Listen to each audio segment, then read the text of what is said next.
இந்த குழுவிலே இந்த காலை நேரத்திலே வந்திருக்கிற தேவ பிள்ளைகள் யாவருக்கும் உயிர்த்தெழுந்த ஆண்டவராகிய இயேசுவின் நாமத்திலே குழுவின் சார்பாக உங்களை நாங்கள் வாழ்த்துகிறோம். நாம் வெளிப்படுத்தின விசேஷம் 1 ஒரு 5 வசனங்கள் நாம் படித்துக் கொண்டிருக்கிறோம். ஏதாவது சொல்றீங்களா பிரதர்? இல்லை. அப்போ அந்த 5 வசனங்களை நம்ம என்ன படிச்சோம்னா, சீயோன் பற்றி நாம படிச்சோம். அடுத்து தேவனால் முத்திரை போடப்படுவதற்கு எந்த விதமான மேன்மையான செயல்களை செய்ய வேண்டும், தேவனுக்கு எதிராக அக்கிரமத்திற்காக இருதயத்தில் வாதிக்கப்படுகிற எண்ணம் நமக்கு வேண்டும் என்பதை கடந்த வாரத்திலே நம்ம படித்தோம். இன்னும் கூடுதலாக சில காரியங்களை படிக்கணும். அது என்ன கேட்டீங்கன்னா, அந்த 14ஆம் அதிகாரம் 2ஆம் வசனத்தில் அல்லாமலும் பெருவெல்ல இறைச்சல் போலவும் பலத்த இடிமுழக்கம் போலவும் ஒரு சத்தம் வானத்திலிருந்து உண்டாக கேட்டேன். நான் கேட்ட சத்தம் சுரமண்டலக்காரர் தங்கள் சுரமண்டலங்களை வாசிக்கிற ஓசையை போல் இருந்தது. இங்கிருந்து ஒரு பாடத்தை கொடுக்கணும். அதை நம்ம இந்த வாரத்தில் கொடுக்கல, வரும் வாரத்தில் அதை நம்ம கொடுப்போம். இப்போ நம்ம எந்த பாடத்தை படிக்க போகிறோம்னா, அதுலேருந்து 14ஆம் அதிகாரம் 4-5 அந்த வசனங்களை நம்ம படிக்கிற பொழுது, ஸ்திரீகளால் தங்களை கரைப்படுத்தாதவர்கள் இவர்களே, கற்புள்ளவர்கள் இவர்களே, ஆட்டுக்குட்டியானவர் எங்கே போனாலும் அவரை பின்பற்றுகிறவர்கள் இவர்களே, இவர்கள் மனுஷனிலிருந்து தேவனுக்கும் ஆட்டுக்குட்டியானவருக்கும் முதற் பலனாக மீட்டுக் கொள்ளப்பட்டவர்கள். இவருடைய வாயிலே கபடம் காணப்படவில்லை. இவர்கள் தேவனுடைய சிங்காசனத்திற்கு முன்பாக மாசில்லாதவர்களாய் இருக்கிறார்கள். இந்த வசனத்தை இன்றைக்கு நம்ம தியானத்திற்கு எடுத்துக்கொள்ள போறோம். இது நம்ம குறித்து நம்ம 7ஆம் அதிகாரம் படிக்கும்போது 144,000 பேர் யாரு என்று சிபிஎம் காரங்க என்ன சொல்றாங்கன்னு சொல்லி நம்ம இந்த அதிகாரத்தை சம்பந்தப்படுத்தி சில வார்த்தை பேசப்பட்டது எனக்கு நினைவு இருக்கிறது. அவங்க என்ன சொல்றாங்கன்னா, இந்த 144,000 பேரும் ஸ்திரீகளால் கரைப்படாத அப்படின்னு சொல்லும் பொழுது திருமணம் ஆகாத மக்கள் என்று ஒரு கருத்தை அவங்க வலியுறுத்துறாங்க. திருமணம் ஆகாம கரைபடாம இருக்கும் அப்படின்னு சொல்லி நேரடியான பொருள் சொல்லி இதுதான் சொல்றாங்க. அதுக்காக சில வார்த்தைகளை நம்ம அன்றைய நாளில் கொஞ்சம் சொன்னோம். இன்றைக்கு கூட அதை நினைவுபடுத்துவோம். தேவன் ஏற்படுத்தின விவாகம் என்னைக்காவது தேவன் கரை என்று சொல்லியிருக்கிறாரா? வேசித்தனமோ அல்லது விபச்சாரமோ அது நமக்கு கரைப்படலாம், அசுசியப்படும்.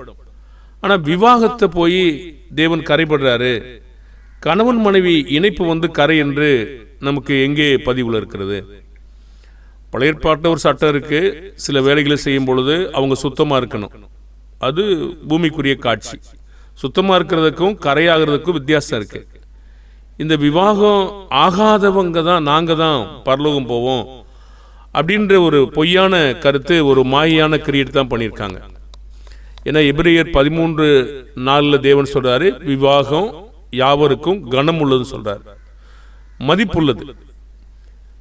ஏன் விவாகம் கனம் உள்ளது அப்படின்னு கேட்டீங்கன்னா, 1 கொரிந்தியர் 7ஆம் அதிகாரம் 2-3 வேசித்தனம் இராதபடிக்கு அவனவன் தன் சொந்த மனைவியும் சொந்த புருஷனையும் உடையவளாய் இருப்பதற்கு அது உதவிகரமா இருக்கும். கடமைகளை செய்வதற்கு அது உதவிகரமா இருக்கும். அதனால அது மதிப்புள்ளதாக தான் இருக்கிறது. பாருங்க, மனைவியை கண்டடைகிறவன் நன்மையானதை கண்டடைகிறான்னு சொல்லி நம்ம நீதிமொழிகள் 18:22 வாசிக்கிறோம். அப்ப அது மதிப்புள்ளதா இருக்கு, நன்மையா இருக்கு. மத்தேயு 19ஆம் அதிகாரம் 5-6 இதெல்லாம் படிச்சீங்கன்னா, தேவன் இணைத்ததை மனிதன் பிரிக்காதிருக்கடவன் அப்படின்னு சொல்றாரு. அப்படியானா இந்த இணைப்பு தேவனாலதான் நடக்குது. இப்ப தேவனால நடக்கிற இணைப்பு எப்படி பாவமாக ஆகும்? இப்ப விவாகம் பாவமானா கேட்டீங்கன்னா கண்டிப்பா இல்லை. கன்னிகை விவாகம் பண்ணாலும் பாவம் இல்லை. ஆனா அது உபத்திரவமான ஒரு காலகட்டத்தில் அமையும் ஒரு சூழ்நிலை சொல்றார். 1 கொரிந்தியர் 7:27 சொல்றாரு, நீ மனைவியோட கட்டப்பட்டிருந்தால் அவிழ்க்க வகை தேடாதே, மனைவி இல்லாதவனாயிருந்தால் மனைவியை தேடாதேன்னு சொல்றாரு. அது அவங்க சௌரியம். விவாகம் பண்றதும் விவாகம் பண்ணாமல் இருப்பதும் அவரவர்களுக்கு வரம் இருந்தா பண்ணாம இருக்கட்டும். மனைவி இழந்தவங்களும் விவாகம் பண்ணாம இருந்தா அது அவங்க விருப்பம். பண்ணினாலும் யாரும் தடை செய்ய முடியாது, அது அவங்க விருப்பம். சில உபத்திரவ காலகட்டம் இருக்கு அந்த சூழ்நிலையில, அதனால நீ இப்படி இருந்தா நல்லது அப்படின்னு தான் சொல்றாரே தவிர விவாகம் நீ பண்ணாமலே இரு அப்படின்னு தேவன் சொல்லவே இல்லை. விவாகம் பண்றதும் பண்ணாததும் அவங்களுடைய பொறுப்பு. விவாகம்னா இப்படி இருக்கலாம் அப்படின்னு சொல்றாரு, நன்மைன்னு சொல்றாரு, கனம் உள்ளது சொல்றாரு. ரெண்டாவது, விவாகம் பண்ணுவது என்பது மூப்பரத்துவத்தை அடைவதற்கு உதவிகரமா இருக்கும். ஏன்னா மனைவி இருக்கணும். ஒரு சபையின் மேய்ப்பர்களா இருந்தா கண்டிப்பா மனைவி இருக்கணும், விசுவாசம் உள்ள பிள்ளைகள் இருக்கணும். அப்ப திருமணமாகாத விவாகமாகாத யார் ஒருவரும் கண்டிப்பா சபையில போதிக்க முடியும், ஆனா சபையை ஆளுகை செய்ய முடியாது, விசாரணை செய்ய முடியாது. பாருங்க, அப்போ தேவன் சபையில முதலாவது தீர்க்கதரிசிகள், அப்போஸ்தலர்கள், போதகர்கள், மேய்ப்பர்கள், சுவிசேஷர்கள் ஏற்படுத்தியிருக்காரு. எல்லா பணியும் தேவனுக்கானது. ஆனா எல்லா பணியும் ஒரே விதமானதல்ல, எல்லா வேலையும் எல்லாரும் செய்யவும் கூடாது. தேவன் அப்படி வச்சிருக்கல. அப்படியானால் மனைவி இல்லாத ஒருத்தர் சபையில மூப்பரா இருப்பது எப்படி? மூப்பரா கண்டிப்பா இருக்க முடியாது. ஏன்னா அதுக்கான சாத்தியங்களே இல்லை. தகுதியில ஒன்று மனைவி இருக்கணும். அப்ப எதுக்காக இந்த மனைவியை அவர் தேடாதே என்று சொன்னார்னா, உபத்திரவம் இருக்கும். 1 கொரிந்தியர் 7:28 நான் படிக்கும்போது, நீ விவாகம் பண்ணினாலும் பாவம் அல்ல, கன்னிகை விவாகம் பண்ணினாலும் பாவம் அல்ல, ஆகிலும் அப்படிப்பட்டவர்கள் சரீரத்திலே உபத்திரவப்படுவார்கள், அதற்கு நீங்கள் தப்ப வேண்டும் என்று இருக்கிறேன். அது உண்மைதான். அந்த உபத்திரவம் நம்மளை வழக்கு கூட செய்யும்.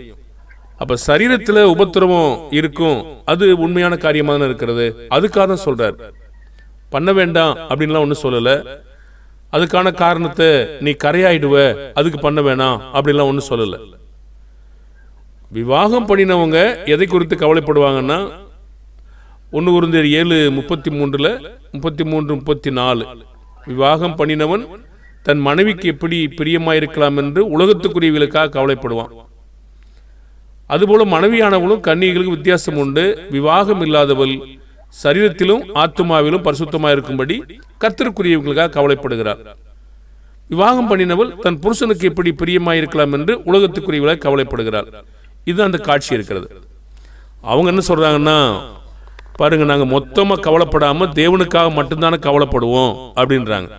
உண்மையா இருக்கலாம். ஆனா அவங்க சபையை ஆளுகை செய்வது எப்படி அவங்க தான் முன்னின்று நடத்துவது, முதன்மையான விசாரணை செய்வது, அது அந்த பொறுப்பு அவங்களால எப்படி செய்ய முடியும்? கண்டிப்பா செய்ய முடியாது. அப்போ விவாகம் பண்ணுனா நமக்கு உபத்திரம் இருக்கு, அதன் மூலமா வளர்றோம், அது காரியம் இருக்கு. ஒருவேளை இந்த விதமாக தான் கேட்கப்படுவதை தவிர திருமணம் விவாகம் என்பது கரை என்று தேவன் சொன்னதில்லை. ஏற்ற துணையை அவர் தான் ஏற்படுத்தியிருக்காரு. மனிதன் தனிமையாயிருப்பது நல்லதில்லை என்று அவர் தான் சொன்னார். ஏன்னா ஆதியாகமம் நம்ம 2ஆம் அதிகாரம் 18, 19, 20 நீங்க வாசிங்கன்னா தனிமையாயிருப்பது நல்லது அல்லன்னு சொன்னார். அங்கே என்னன்னு நமக்கு தெரியாது. புதிய ஏற்பாட்டுக்கு வரும்போது தான் நமக்கு தெரியும் ஏன் தனிமையாயிருப்பது நல்லது இல்லை அப்படின்னு தெரியும். பழைய ஏற்பாட்டிலும் தெரியும். பொதுவாக மனிதன் தனிமையா இருந்தால் அவனுக்கு நிறைய சோதனை இருக்கிறது. அது மாத்திரமல்ல, நிறைய பிரச்சனைகள் மனிதனுக்கு இருக்கிறது. நல்லது அல்லன்னு தேவன் தீர்மானிச்சார்னா இவங்க சொல்றாங்க கரையாயிடும் அப்படின்றாங்க. ஏற்ற துணையை அவருக்கு கொடுத்திருப்பேன்னு சொல்றார். அவர் தான் இணைச்சிருக்காரு. இப்போ மனுஷியவே தேவன் எப்படி உண்டாக்குனார் என்று ஒரு விவரிக்கிறாரு. ஆதியாகமம் 2:21 நமக்கு 25 வரைக்கும் தெரியும். மனுஷனிலிருந்து தான் மனுஷியை உண்டாக்குனார். அவங்க இணைந்து போகும்போது ஒரே மாம்சமா இருப்பாங்க அப்படிங்கிறதையும் அவர் சொல்றார். அப்ப ஏற்ற துணையை கொடுப்பதுல ஆவிக்குரிய காரணமும் இருக்கிறதா? இருக்கு. எப்படி இருக்கு?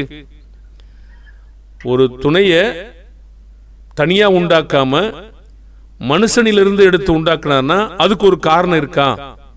இருக்குன்னு சொல்றார். என்ன இருக்கு? 1 கொரிந்தியர் 11:7 புருஷனானவன் தேவனுடைய சாயலும் மகிமையுமாய் இருக்கிறபடியால் தன் தலையை மூடிக்கொள்ள வேண்டுவதில்லை, ஸ்திரீயானவள் புருஷனுடைய மகிமையாய் இருக்கிறாள் என்று ஒரு வார்த்தை இருக்கு. ஸ்திரீயானவள் புருஷனுடைய மகிமையா எப்படி இருப்பா? அங்கிருந்து வந்திருக்கா இல்லையா? அங்கிருந்து வந்ததுனாலதான் அந்த கருத்தை சொல்றார். இப்ப யாரு யாருக்காக சிருஷ்டிக்கப்பட்டது, யாரு யாருக்காக சிருஷ்டிக்கப்படலைன்னு சொல்றார். அது எங்கிருந்து வந்தா அப்படிங்கிறதையும் கர்த்தர் விளக்குறார். 1 கொரிந்தியர் 11:8, 9, 10 நீங்க படிக்கும்போது புருஷன் ஸ்திரீயிலிருந்து தோன்றினவன் அல்ல, ஸ்திரீயே புருஷனிலிருந்து தோன்றினவள். யாரு யாருக்காக சிருஷ்டிக்கப்பட்டது சொல்றாரு பாருங்க. அடுத்த வசனத்துல புருஷன் ஸ்திரீக்காக சிருஷ்டிக்கப்பட்டவன் அல்ல, ஸ்திரீயே புருஷனுக்காக சிருஷ்டிக்கப்பட்டவள். 10ஆம் வசனம் சொல்றாரு, ஆகையால் தூதர்கள் நிமித்தம் ஸ்திரீயானவள் தலையின் மேல் முக்காடிட்டு கொள்ள வேண்டும் என்று சொல்றார். அப்ப ஏற்ற துணையை கொடுப்பதுல ஒரு ஆவிக்குரிய காரண காரியம் இருக்கிறதா? அதே மாதிரி எபேசியர் 5ஆம் அதிகாரம் நம்ம அடிக்கடி படிக்கிற பொழுது சபையை பற்றியும் கிறிஸ்துவை பற்றி பேசும்போது புருஷன் மனைவியை பேசிட்டு வந்துட்டு இது ரகசியம் என்று சொல்லிட்டு நான் சபையை பற்றியும் கிறிஸ்துவை பற்றியும் பேசுறேன்னு சொல்றார். இந்த கருத்துல எல்லாம் ஆவிக்குரிய கருத்து இருக்கா? இருக்கு. இப்போ பிறப்பு தோன்றுதல் என்று வரும்போது எந்த வித்தியாசம் இல்லை. எப்படி தெரியும் அது நமக்கு?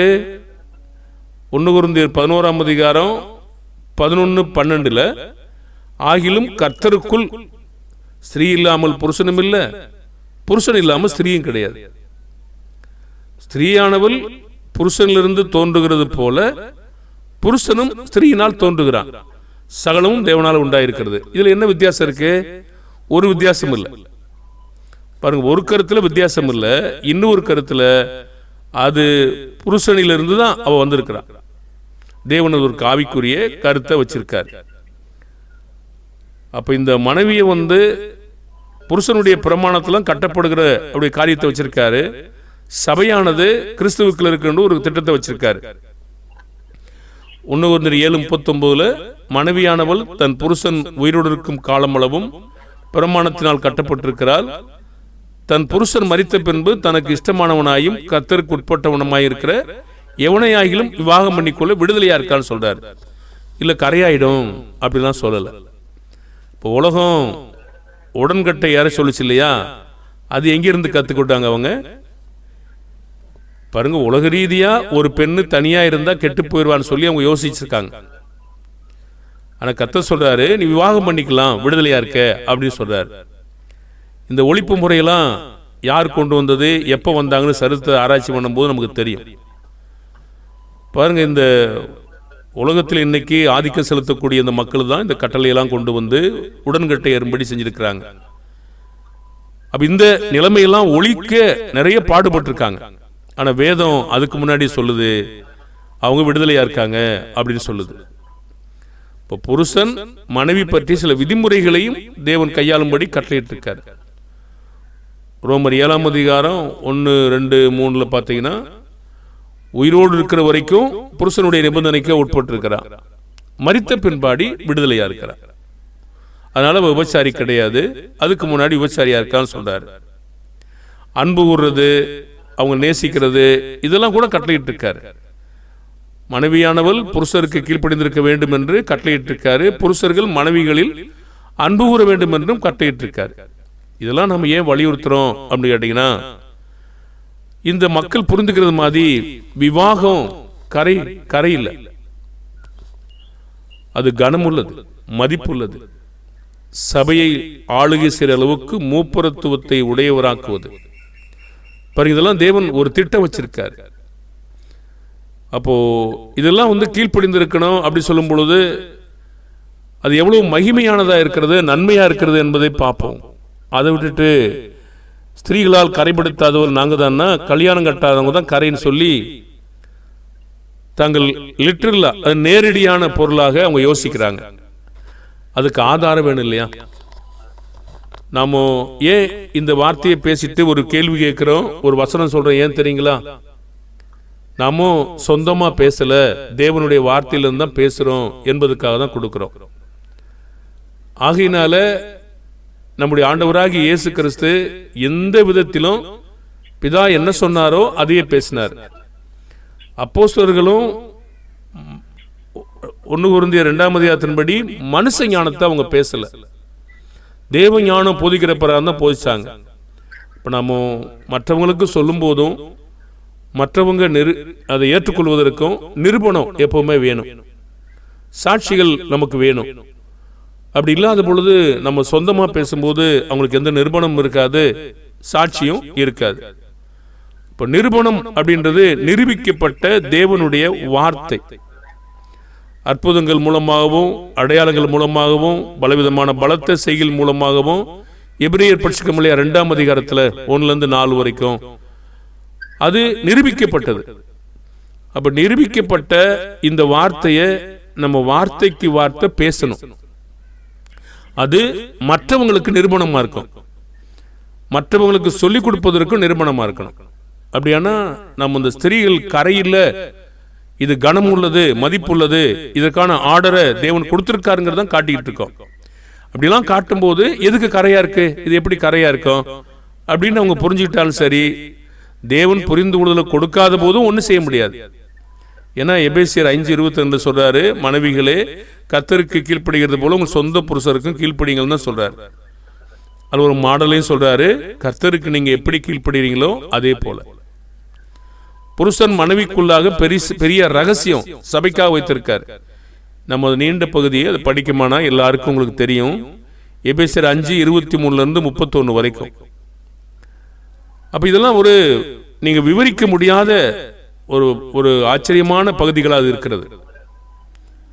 பாருங்க, எபேசியர் 5:30-31 படிச்சீங்கன்னா, நாம் அவருடைய சரீரத்தின் அவயவங்களாயும், அது பூமிக்குரிய சரீரமா, அவருடைய மாம்சத்திற்கும் அவருடைய எலும்புகளுக்கும் உரியவர்களாய் இருக்கிறோம். யாருக்கு? நாம் அவருடைய சரீரத்தின் அவயவங்களாயும் அவருடைய மாம்சத்திற்கும் அவருடைய எலும்புகளுக்கும். இது எப்படி நீங்க விவரிப்பீங்க?